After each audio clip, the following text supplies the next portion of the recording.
সুপ্রিয় শিক্ষার্থীবৃন্দ, আসসালামু আলাইকুম। তোমরা সবাই কেমন আছো? আলহামদুলিল্লাহ, আমি ভালো আছি। গতকালকে তোমাদের ক্লাস আমি নিয়েছিলাম। আমি এস এম মাসুদুল হক, তোমরা জানো, তোমাদের ব্যবসা সংগঠন ও ব্যবস্থাপনা যে ক্লাসটা নিয়েছিলাম। আশা করি ক্লাসটা ঠিকমতোই দেখছো। আজকে তোমাদের ফিন্যান্স অ্যান্ড ব্যাংকিং যে সাবজেক্টটা আছে, আমরা বলি ফিন্যান্স অ্যান্ড ব্যাংকিং, এটা আসলে ফিন্যান্স ব্যাংকিং বিমা। হ্যাঁ, এটা ফিন্যান্স ব্যাংকিং বিমা বইটা, এর উপর ক্লাস নিব। বাজারে বেশ ভালো ভালো বাংলা মিডিয়ামের ফিন্যান্স ব্যাংকিং বিমা বই আছে, তোমরা দেখে শুনে এটা কিনে নিও। আমাকে যদি বলো যে কোনটা কিনতে হবে, আই হ্যাভ নো চয়েস, তোমরা বেছে নিবা। যদি কারো ব্যক্তিগতভাবে আমাকে কি বলে ফোন করো কিংবা সামনাসামনি দেখা হয়, তখন তোমাদেরকে আমি বলতে পারবো কোন বইটা কম্পারেটিভলি ভালো। তো বাজারে যে সমস্ত বই আছে, এই বইগুলোর ভিতরে মোরলেস সবগুলোই কিন্তু ভালো। এখানে গুণগত মানের বিশেষ কোনো পার্থক্য নাই, 10-20 পার্থক্য নাই, এই 18-20-19-20 এরকম পার্থক্য আছে। আজকে তোমাদেরকে ফিন্যান্স পড়াবো। তোমরা ফিন্যান্সের সঙ্গে অনেকেই জড়িত আছো, কি বলে, অনেকেই জানো। বিশেষ করে যারা যারা কমার্স ব্যাকগ্রাউন্ডে তারা জানো, যারা সায়েন্স ব্যাকগ্রাউন্ড কিংবা আর্টস ব্যাকগ্রাউন্ডে তারা হয়তো মনে করছে অনেক কিছু কী এমন জিনিস ফিন্যান্স, যার বাংলা অর্থ হচ্ছিল অর্থ সংস্থান। ইংলিশটা যেমন সহজ শোনা যায়, অর্থ সংস্থান, এটা কিন্তু বাংলাটা মনে হয় বেশ একটু কেমন কেমন লাগে। আসলে আমরা সবাই ফিন্যান্স বা অর্থ সংস্থানের সঙ্গে জড়িত আছি। আমরা ব্যক্তিগত জীবন থেকে রাষ্ট্রীয় জীবনে আমরা প্রত্যেকে ফিন্যান্সের সঙ্গে জড়িত আছি। প্রত্যেকটা ফ্যামিলি, প্রত্যেকটা মানুষ।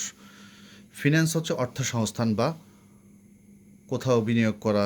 এটা ফ্যামিলি হতে পারে, এটা কর্পোরেট লেভেলে হতে পারে, এটা রাষ্ট্রীয় পর্যায়ে হতে পারে। আসলে আমরা একটু দেখি যে ফিন্যান্স আমরা কী বলতেছি এখানে। এই শব্দটার আবিধানিক অর্থ হচ্ছিল অর্থ সংস্থান। ফিন্যান্সের মানে হচ্ছিল অর্থ সংস্থান। এটা আমরা দুইটা অর্থে ব্যবহার করতে পারি, একটা সংকীর্ণ অর্থে, একটা বেশ ব্রড অর্থে কিংবা ব্যাপক অর্থে। সংকীর্ণ অর্থে যদি বলি, এটাকে আমরা বলতেছি অর্থ সংগ্রহ করা। ফিন্যান্সটাকে অর্থ সংগ্রহ করা। আর যদি এটা একদম একদম প্রাথমিক কালের যে ধারণা ছিল, সেটা অর্থ সংগ্রহ করাই হচ্ছে ফিন্যান্স।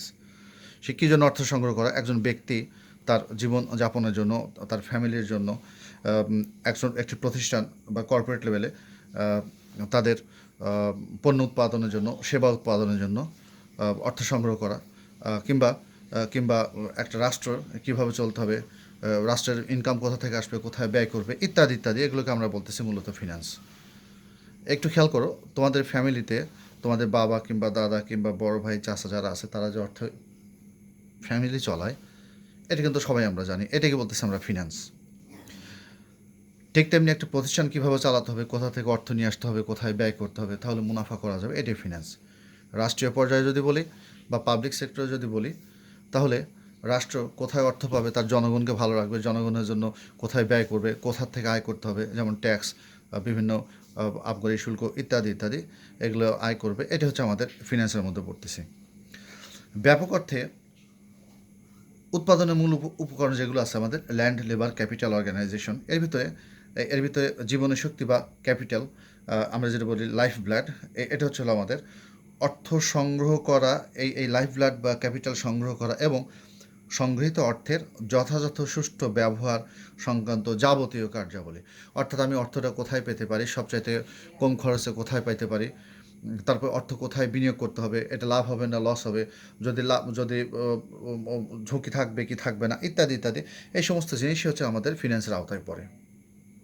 ইংলিশে যদি একটু বলি, এভাবে হতে পারে, ফাইন্যান্স কিংবা finance is defined as the management of money, খেয়াল করো, management of money and includes activities, এবং এটা টাকার ব্যবস্থাপনা এবং ইনক্লুডস অ্যাক্টিভিটিস সাস, যেমন ইনভেস্টিং, বিনিয়োগ করা, বরোয়িং, ধার করা, লেন্ডিং, ধার দেওয়া, বাজেটিং, বাজেটিং এর বাংলা কী বলবো, বাজেটিং করা। তারপর এখানে আসতেছে আমাদের সেভিংস অ্যান্ড হচ্ছিল কী বলতেছি আমরা এখানে, ফোরকাস্টিং, সঞ্চয় করা। ফোরকাস্ট করা মানে আমাদের পূর্বে একটা অনুমান করা। ইন পার্সোনাল, খেয়াল করে ব্যক্তিগত জীবনে, কর্পোরেট বা প্রাতিষ্ঠানিক জীবনে, আর হচ্ছে অ্যান্ড গভর্নমেন্ট বা পাবলিক সেক্টরে।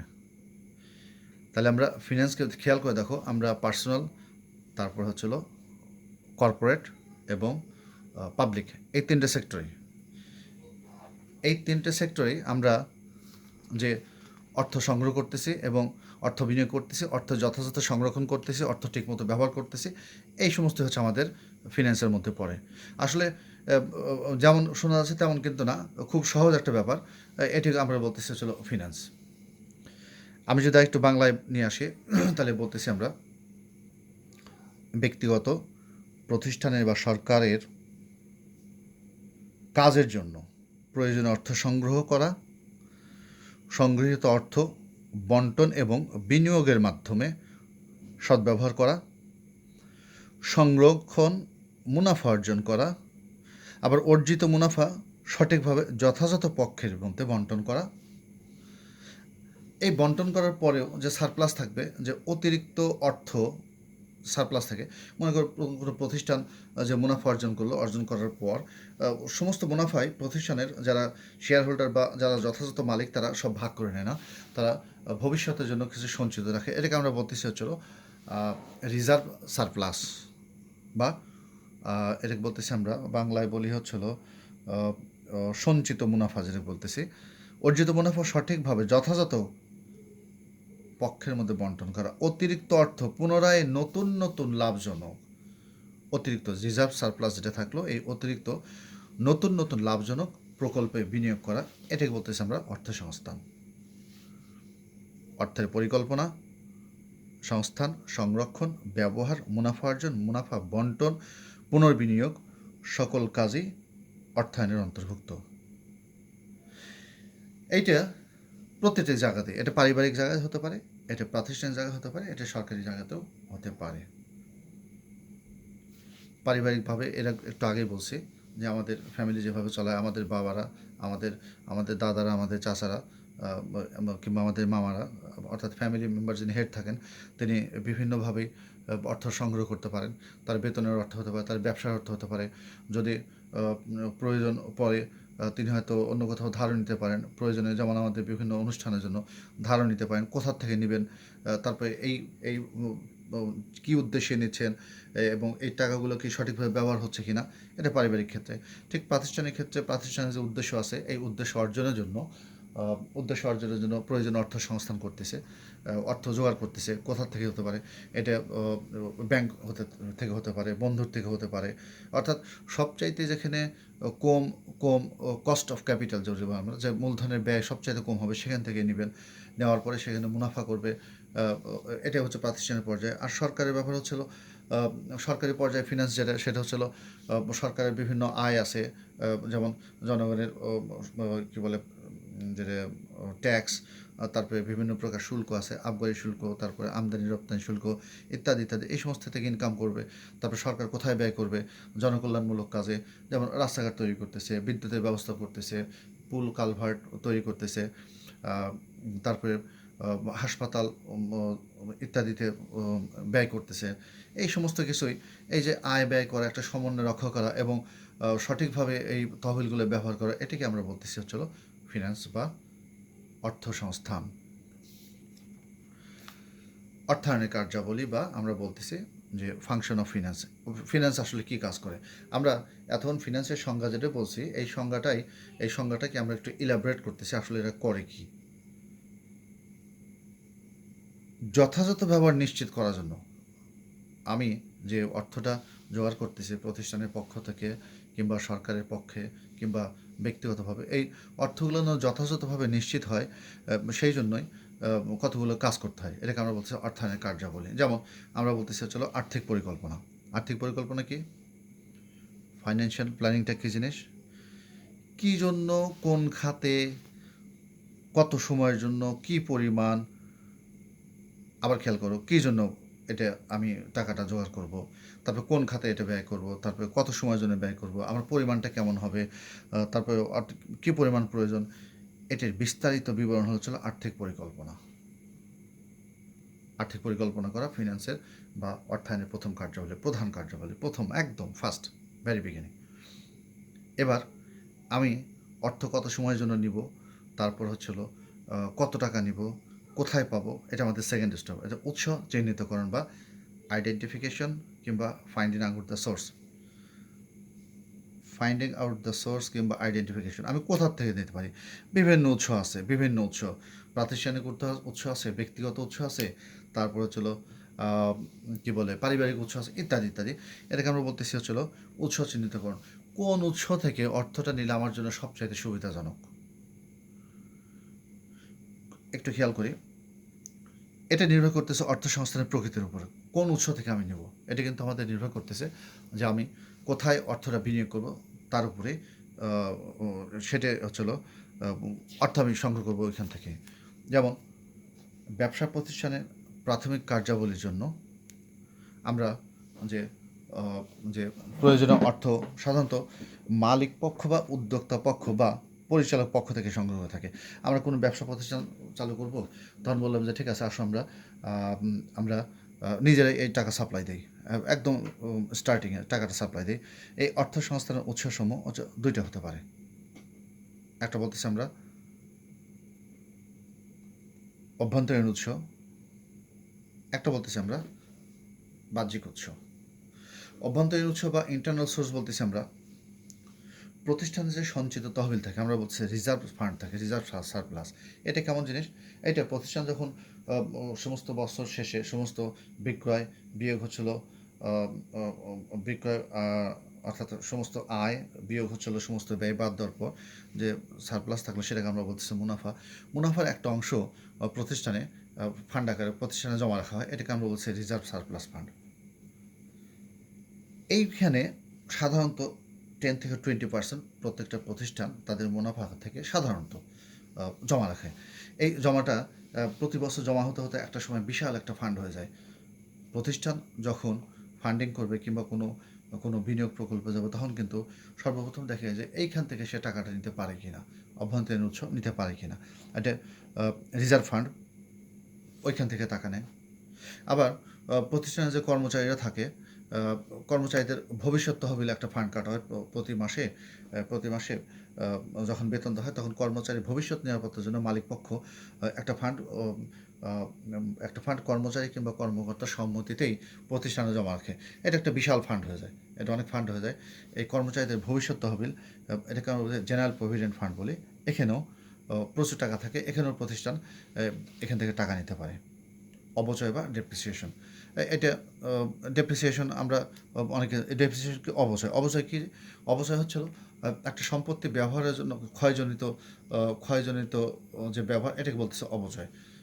যে ক্ষয় হয়, ক্ষয়ের জন্য যে যে কী বলে ক্ষয়ের জন্য যে মনে করো একটা একটা মেশিন 10 লক্ষ টাকা ক্রয় করা হয়েছে, এই মেশিনটা 10 বছর চলবে। এখন 10 বছর পরে আবার যখন নতুন করে এই মেশিনটা কিনতে যাব, তখন কিনতে গেলে প্রতিষ্ঠানের জন্য হয়তো বড় একটা টাকা এখানে ইনভেস্ট করতে হচ্ছে, 10 লক্ষ কিংবা 20 লক্ষ। মেশিনটার দাম যদি হয় তোমার 50 লক্ষ টাকা, তাহলে 10 বছর পর এই 50 লক্ষ টাকা একবারে বের করার প্রতিষ্ঠানের জন্য একটা বিশাল ফান্ড আটকায় যায়। তো এই যে মেশিনটা কেনা হয়েছে, এই মেশিনটা প্রতি বছর একটা অপচয় বা ব্যবহারজনিত ক্ষয়জনিত একটা টাকা একটা ফান্ডে জমা রাখা হয়। আমি ধরে নিলাম 10%। এই 10% পরিমাণ টাকা আস্তে আস্তে এই ফান্ডে জমা হয়। প্রতিষ্ঠানের প্রত্যেকটা জিনিস, বিশেষ করে লোহালক্ষ্যর জাতীয় জিনিস, তাদের অপচয় ধরা হয় এবং এই অপচয়জনিত অর্থগুলো একটা ফান্ডে জমা করা হয়। এটাকে আমরা বলছি অপচয় তহবিল। এটা নিয়ে অন্য ক্লাসে আমরা ডিটেলস আলোচনায় যাব। এই ডেপ্রিসিয়েশন ফান্ড এখানে প্রচুর অর্থ জমা থাকে। এটা হচ্ছে আমাদের প্রতিষ্ঠানের ইনভেস্টমেন্টের জন্য বা অর্থ সংস্থানের জন্য একটা উৎস হতে পারে। বাহ্যিক উৎস বা এক্সটার্নাল সোর্স। বাহ্যিক উৎস কী হতে পারে? ব্যবসায়ী বা বিজনেস ক্রেডিট বা ট্রেড ক্রেডিট। আমরা বিজনেস ক্রেডিট কিংবা ট্রেড ক্রেডিটও বলা হয়, একে আমরা এখানে বলতেছি ট্রেড ক্রেডিটও বলা হয়। সেটা হচ্ছিল কেমন? ধারে পণ্য নিয়ে আসা, বাহ্যিক উৎস। আমার হচ্ছিল হাতে ক্যাশ টাকা নাই, সেক্ষেত্রে আমি অন্য কোথাও থেকে যে পণ্যটা আনতেছি সেটা আমি আমার আমার সম্পদ আমার আমার অর্থ সংস্থান করতে হবে। একটা মেশিনের দাম হচ্ছে 1 কোটি টাকা, আমার কাছে ক্যাশ টাকা নেই। সেক্ষেত্রে আমি বাহ্যিক উৎস থেকে টাকাটা সংগ্রহ করব কীভাবে? যে প্রতিষ্ঠান পণ্যটা বিক্রি করতেছে তার কাছ থেকে আমি জিনিসটা নিয়ে চলে আসছি, মেশিনারিজটা আমি নিয়ে চলে আসছি, এটাকে আমরা বলতেছি ধারে আমি পণ্য ক্রয় করে নিয়ে আসলাম, বা ব্যবসায়িক ঋণ বা ট্রেড ক্রেডিট বলতেছি। এটা একটা হতে পারে। বিভিন্ন ব্যাংকগুলো যে লোন দেয় স্বল্পমেয়াদী, মধ্যমেয়াদী, দীর্ঘমেয়াদী, এই লোন একটা হতে পারে। তারপর হচ্ছে পাওনাদের যে টাকাটা সেটা হয়তো আমি একটু দেরিতে দিলাম, ইত্যাদি ইত্যাদি। এই সমস্ত পাওনাদের জায়গা, এগুলো আমাদের একটা বড় উৎস হতে পারে। তাহলে আমি দেখতেছি যে ফিন্যান্সের বা অর্থ সংস্থানের উৎস আমাদের অভ্যন্তরীণ হতে পারে, আমাদের বাহ্যিক উৎস হতে পারে। উৎস চিহ্নিত করার সময় আমাদের একটা খেয়াল রাখতে হবে যে উৎসর খরচ সবচাইতে কম।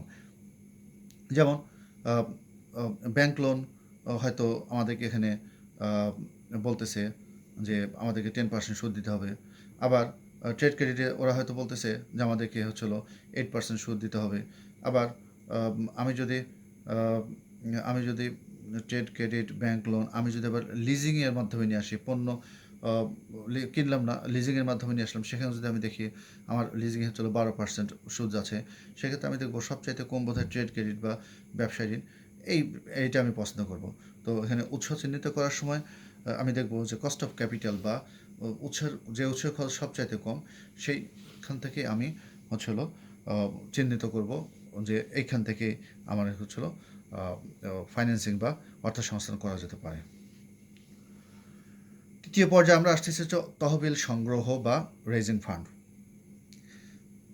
চিহ্নিত উৎস থেকে তহবিল সংগ্রহ করা হয়, এটিকে বলতেছে তৃতীয় পর্যায় বা থার্ড স্টেপ, বা এটা একটা কাজ অর্থ সংস্থানে।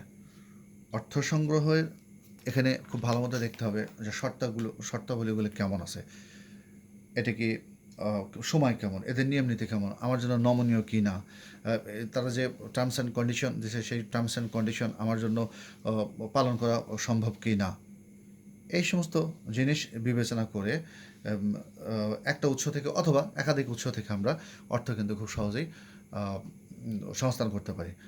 আমার যদি একাধিক উৎস থেকে অর্থ সংস্থান করার সুযোগ হয়, সবচেয়ে বড় কথা আমাকে দেখতে হবে যে এখানকার ঝুঁকি কতটুকু, এখানে টার্মস কন্ডিশন কেমন, এবং এদের যে তারা যে অর্থ যে দিচ্ছে আমাকে বা ইনভেস্ট করতেছে আমার এখানে আমাকে তার এগেনস্টে কেমন পে করতে হবে বা কস্ট অফ ক্যাপিটাল কেমন, এগুলো বিবেচনায় নিয়ে এসে দেখতে হবে। আরেকটা কাজ আছে, সেটা হচ্ছে আমাদের তহবিল বিনিয়োগ বা ফান্ড ইনভেস্টমেন্ট অফ ফান্ডস। সংগৃহীত অর্থ আমি কোথায় বিনিয়োগ করব, খুব ভাইটাল কোশ্চেন। আমি যে টাকা নিয়ে আসছি, আমি যে বিনিয়োগ করব, এই বিনিয়োগটা কোথায় করতে হবে। এখানে অনেকগুলো ক্ষেত্র থাকতে পারে। মনে করো আমার আমার এই এলাকার যে অর্থনৈতিক কার্যাবলী যেগুলো আছে, আমি বলতেছি একটা একটা গরুর ফার্ম, তারপর একটা ডেয়ারি ফার্ম, তারপরে একটা তোমার কী বলে পোলট্রি ফার্ম, তারপরে একটা মনে করো যে ফিশিং, ইত্যাদি একাধিক প্রকল্প আছে। এই প্রকল্পগুলোর মধ্যে থেকে যে আমি তহবিল যেখানে বিনিয়োগ করব, দেখব যে সবচাইতে বেশি মুনাফা কোথা থেকে আসে, আমার কোন ক্ষেত্র থেকে সবচাইতে বেশি মুনাফা পাওয়া যাবে, এবং সাথে ঝুঁকি সমন্বয় করতে হবে। যে ঝুঁকি খুব যদি বেশি হয়, খুব যদি বেশি না হয়, তাহলে কিন্তু আমাদের রিস্ক হতে পারে। সুতরাং আমি সেটা যাবো কি যাবো না চিন্তা করতে হবে। আমি যেখানে তহবিল বিনিয়োগ করব, আমার অনেক প্রকল্প থাকবে, প্রকল্প মেজার করব, প্রকল্প আমরা বিশ্লেষণ করব কোন প্রকল্প থেকে আমাদের মুনাফা বেশি আসবে কিংবা কম আসবে, কিন্তু ঝুঁকি বেশি কিংবা কম, এই সমন্বয় করে যেখান থেকে সবচাইতে সুবিধাজনকভাবে আমার বিনিয়োগকৃত অর্থ সহজেই আমি ফেরত পেতে পারি মুনাফা সহ, সেইখানে আমি বিনিয়োগ করব। এই তহবিল বিনিয়োগ করার সময় খুব বেশি বেশি করে আমাদের স্টাডি করতে হয়, প্রকল্প বিশ্লেষণ করতে হয়, তারপর আমরা এখানে বিনিয়োগ করি। এটাও কিন্তু ফিন্যান্সের একটা অন্যতম কাজ বা অর্থ সংস্থার অন্যতম কাজ, তহবিল সংরক্ষণ বা প্রোটেকশন অফ ফান্ড। তহবিল বিনিয়োগের ক্ষেত্র প্রকল্প সর্বদাই কিন্তু অনিশ্চিত, ভবিষ্যৎ কিন্তু সবসময় আমাদের অনিশ্চিত।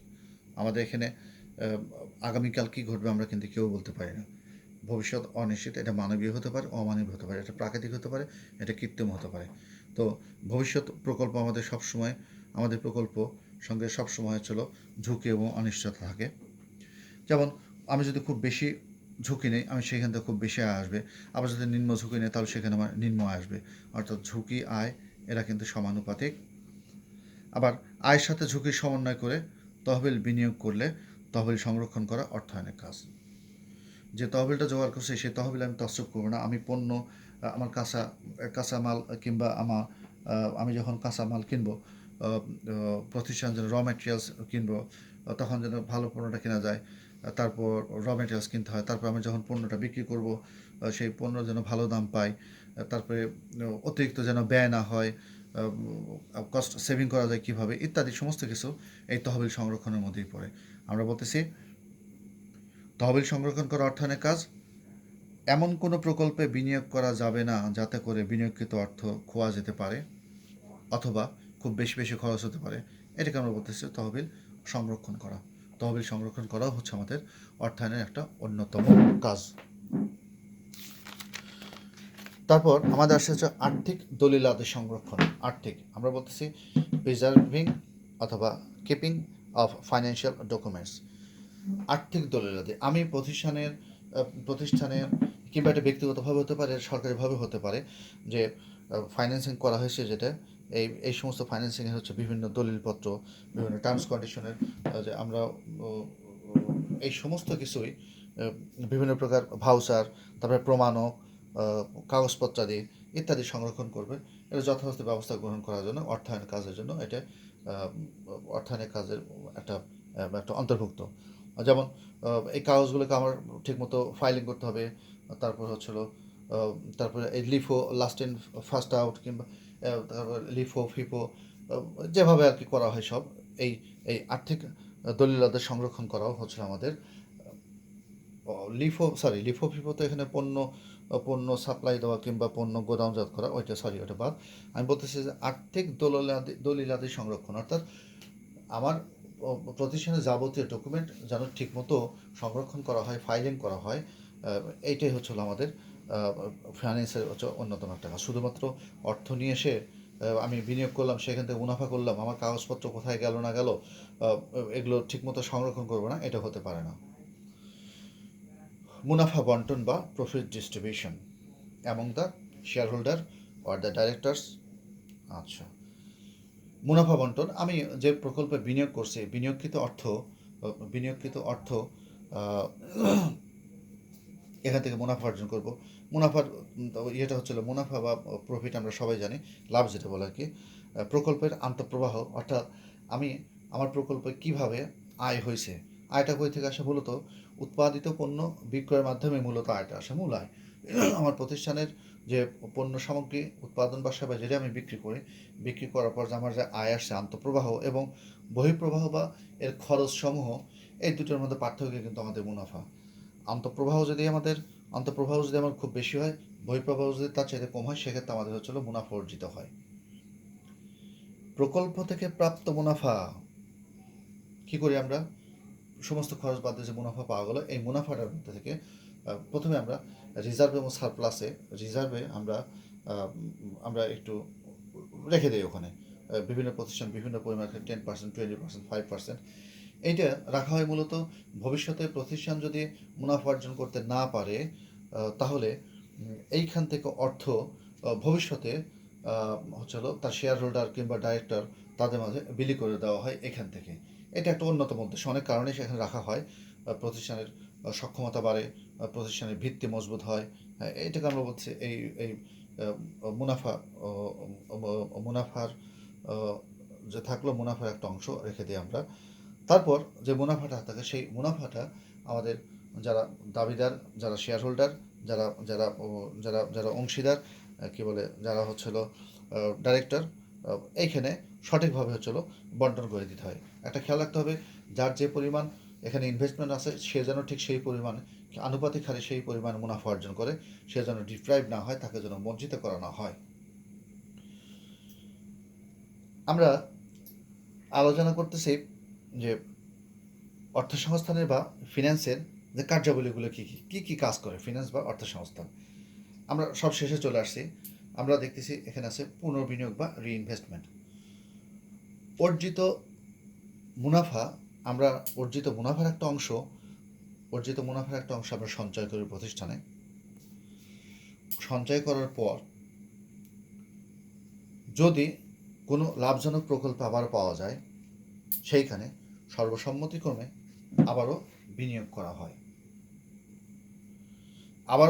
হয় বা এটাকে আমরা বলছি পুনর্বিনিয়োগ বা রিইনভেস্টমেন্ট।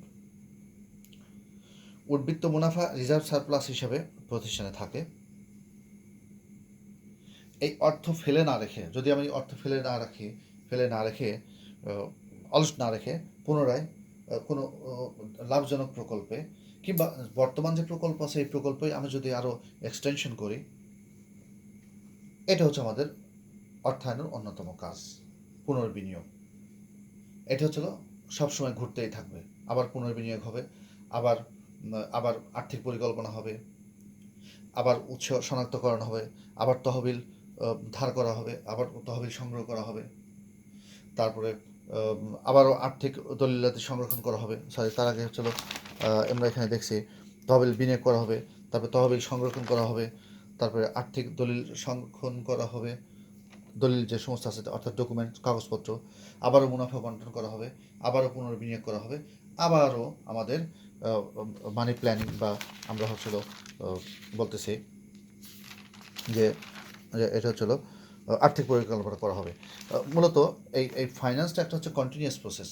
ফাইন্যান্সিং বা অর্থ সংস্থান এটা একটা কন্টিনিউয়াস প্রসেস, এটা কিন্তু চলতেই থাকবে যতদিন পর্যন্ত মুনাফা করতে থাকবে। প্রতিষ্ঠান যদি এভাবে চলে তাহলে অবশ্যই মুনাফা করতে থাকবে এবং এটা একটা কন্টিনিউয়াস প্রসেস। প্রিয় শিক্ষার্থীবৃন্দ, আমরা আজকে একটু আলোচনা করছি যে ফিন্যান্স কি, অর্থ সংস্থান কাকে বলে এবং এর আসলে ফাইন্যান্সের কাজগুলো কী কী, তোমরা একটু ভালো মতো খেয়াল করবে। আর আমি গতকালকেও আমার একটা লেকচারে বলছিলাম যে একটু সাবধানে থাকবে, সেটা হচ্ছিল এই সময়ের জন্য বাংলাদেশ সরকার ঘোষিত স্বাস্থ্যবিধি মেনে চলা। হ্যাঁ, আমরা এই করোনা ভাইরাস থেকে যদি ভালো থাকতে চাই, তোমরা জানো কি একটা অবস্থার মধ্যে আমরা চলতেছি। আমাদের শিক্ষা প্রতিষ্ঠানগুলো সে মার্চ মাসে বন্ধ হয়েছে, এখনও বন্ধ চলতেছে। শুধুমাত্র তোমাদের দিকে খেয়াল রেখেই তোমরা যেন ভালো থাকো। বাংলাদেশ সরকারের উদ্দেশ্য সফল করবা, এই জন্য ঘরে থাকার চেষ্টা করবা, বই নিয়ে পড়ার চেষ্টা করো, বাসায় থাকো।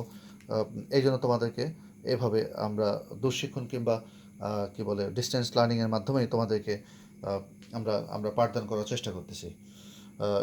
রিসেন্ট আমাদের কলেজে, অন্যান্য সমস্ত কলেজেই একটা সার্কুলার চলে আসছে, মাদক দ্রব্য নিয়ন্ত্রণ সংক্রান্ত একটা বিষয়। আমরা তোমাদেরকে প্রতি বছর এগুলো ক্লাসে বলে নিই, তো এবারও যেহেতু আমরা ক্লাসে বলতে পারতেছি তোমাদের সঙ্গে সম্মুখ দেখা নাই, সুতরাং এবং আমাদের উপর মন্ত্রণালয় থেকে নির্দেশনা আসছে আমরা যেন তোমাদেরকে ব্যাপারে অবগত করি। ড্রাগসের উপরে তোমরা খুব ভালো মতোই জানো যে ড্রাগস বা মাদক দ্রব্য এটা, তো ড্রাগস আসলে আমরা বলি হচ্ছিল drugs one way ticket to hell. এটা এটা একমুখী একটা রাস্তা, যে এই ড্রাগসের সঙ্গে চলে গেছে, যে এই ড্রাগসের সঙ্গে জড়িত তাকে কিন্তু ফেরানো যায় নাই। তাই বলে একবারেই ফেরানো যাবে না তা না, তোমার অদম্য ইচ্ছা শক্তি লাগবে। আমি জানি তোমরা এরকম কেউ নাই, তোমাদের সারাউন্ডিংস, তোমাদের আশেপাশে যারা এরকম আসো, কেউ যদি থাকে তাদেরকে ফেরানোর দায়িত্ব তোমাদের, আমাদেরও। তো আমাদের বিশেষ অনুরোধ বাংলাদেশ সরকারের পক্ষ থেকে, এই অনুরোধটা হচ্ছে তোমরা এই বয়সে কখনোই কোনো ড্রাগসের সঙ্গে জড়িত হবা না। যে কোনো ধরনের তোমার বন্ধু যদি দেখো যে কোনো ধরনের ড্রাগস, সাধারণত এই বয়সে আমরা দেখি সিগারেট কিংবা তামাক জাতীয় দ্রব্য ইত্যাদি ইত্যাদি অনেক কিছুই আছে, আমি সেগুলো নাম বলি না, যে ড্রাগস বলতে বোঝায়। এই সমস্ত দ্রব্য নিয়ে যা কেউ যদি গ্রহণ করতে নেয় তাহলে তুমি তাকে উৎসাহ দিবা না, তুমি তাকে অবশ্যই নিবৃত্ত করার চেষ্টা করবা। প্রয়োজনে আমাদেরকে জানাও, আমরাও তোমাদেরকে সাহায্য করব। এখন তোমার এলাকার কমিউনিটি বা তোমার লোকালিটি, তোমার গার্জেন, তাদেরকে জানাও, আমাদেরকে সবাই এই ড্রাগস থেকে সেফ থাকার জন্য। এটা এটা একটা মরণ ব্যাধি, এটা যেভাবে ছড়ায় পড়তেছে দিন দিন, আমাদের নৈতিক অবক্ষয় ইত্যাদি ইত্যাদি অনেক কিছু এখানে জড়িত আছে। অত কিছু আমরা ডিপে যাব না, আমরা শুধু জানি যে এইটা হচ্ছে মানবদেহের জন্য কখনোই কোনো ভালো কিছু বয়ে নিয়ে আসে নাই। এখানে আমি যখন ইন্টারমিডিয়েট পড়ি এরকম, তখন একটা কথা ছিল যে 1 puff of cigarette smoke contains 15 billions matter, those who are deadly for human being. এখানে বলতেছে 15 বিলিয়ন ম্যাটার্স অনুঘটক যেগুলো আছে এই এক পাফ সিগারেট, অর্থাৎ একটা যখন সিগারেটে টান দেওয়া হয় সেখানে 15 মিলিয়ন অনুঘটক জড়িত থাকে, যার অধিকাংশই এখানে মিথাইল অ্যালকোহল আছে, বেনজোপাইরিন আছে, নিকোটিন আছে। অধিকাংশই মানব শরীরের জন্য, মানব দেহের জন্য অত্যন্ত অপকারী। এখন হয়তো এখন যারা এই সমস্ত ড্রাগস নিচ্ছে তারা বুঝতেছে না, কিন্তু একটা সময় দেখবে তারা ধীরে ধীরে তারা কিন্তু ইনভ্যালিড হয়ে যাবে। তো আমি খুব বেশি কিছু বলতে চাই না, তোমাদের প্রতি আমার বিশেষ অনুরোধ যে এই বয়সে তোমরা এই সমস্ত ড্রাগস এর ভিতরে কখনোই জড়িত হবে না। যদি কেউ জড়িত হয় তাকে নিবৃত্ত করার চেষ্টা করবা। তোমরা যদি না পারো তোমাদের বাবা মা কিংবা তোমাদের বন্ধুবান্ধব আত্মীয় স্বজন এলাকাবাসী তাদেরকে জানাও, তার ঠিক রাস্তায় নিয়ে আসার জন্য আমাদেরকে বলো। আমরাও মাঝে মাঝে আমরাও সাহায্য করতে পারি। তো বি কেয়ারফুল অ্যাবাউট ড্রাগস। এর ধারে কাছে যাওয়া যাবে না। যদি কেউ সক্রিয় যদি কেউ সক্রিয় এই এই সিগারেট কিংবা তামাক জাতীয় দ্রব্য গ্রহণ করতে নেয় তাদেরকে নিষেধ করার চেষ্টা করো। তাদেরকে বলো এটা আসলে কখনই ভালো না, এটা মানব শরীরের জন্য, মানব দেহের জন্য খুবই ক্ষতিকর। আমি আশা করি তোমরা আমার মূল কথাটা বুঝছো। আবার বলি, 1 puff of cigarette smoke contains 15 billion matters, those who are deadly for human being. মানুষের জন্য, মানুষের শরীরের জন্য কিংবা মানুষের জন্য এটা খুবই ক্ষতিকর, এটা ডেডলি, এটা মৃত্যুর কারণ ঘটতে পারে। সুতরাং সাবধান। আজকে এই পর্যন্তই, নেক্সট ক্লাসে দেখা হবে। আর তোমাদের যদি কোনো কোশ্চেন থাকে এই আমাদের এই কলেজের পেজে এই কোশ্চেনগুলো একটু জানানোর চেষ্টা করবো। প্রয়োজনে আমার কাছে তোমরা মেসেজ দাও, এবং মেসেজ দেওয়ার আগে একটু বলে দেবে যে তোমরা সান্তার সরকারি কলেজের প্রথম বর্ষের ছাত্র, বলে দাও, তাহলে আমার জন্য একটু সুবিধা হয়। আজকে এই পর্যন্তই। খোদা হাফেজ। আসসালামু আলাইকুম।